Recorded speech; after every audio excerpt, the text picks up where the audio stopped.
CadiaN, it feels like this has been a long time in the making, right? In the wilderness, maybe at certain earlier points in your career. How does it feel to finally have the fruits of your labour? It feels good. It feels really good. And now it didn't end up being the major. I think this was probably the second best for us to win it here in Copenhagen in front of the home turf.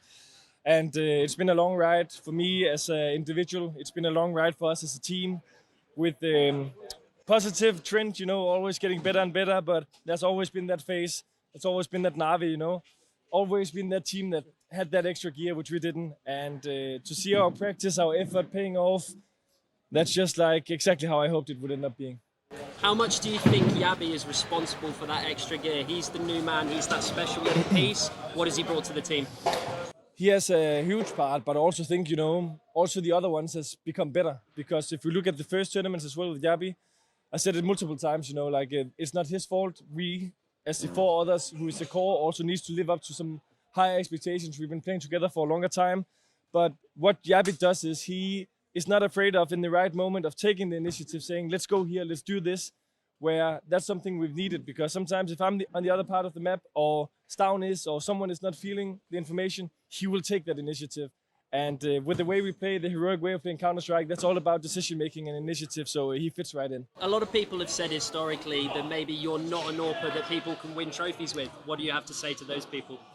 I'm not going to go full ambush route and say stuff like that, but I think, looking at the last 3-4 tournaments, you can see my ratings has been maybe 0.05 lower than the elite AWPers, but still like 110, 112. I think that's super good for IGL as well.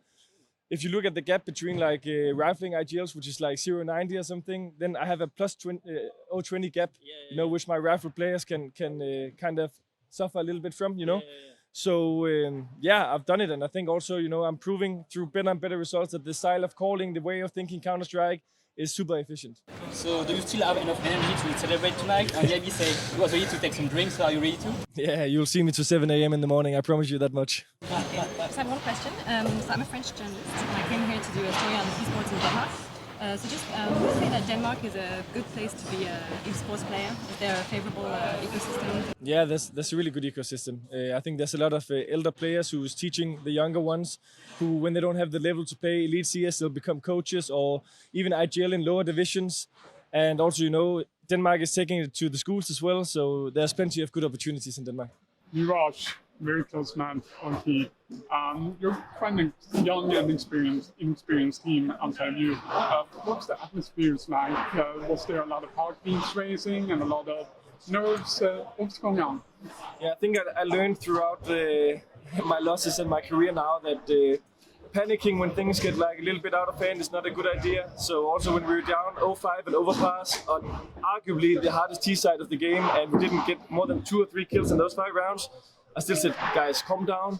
We're making the right moves. We're communicating good. This will end up turning in our favor. And I had the same feeling on Mirage. Keep fighting for every round. Keep looking for that extra good plan. And 1 or 2 years ago, we would definitely have crumbled under that. I would definitely have crumbled under that. But this time, I've been growing a little bit older.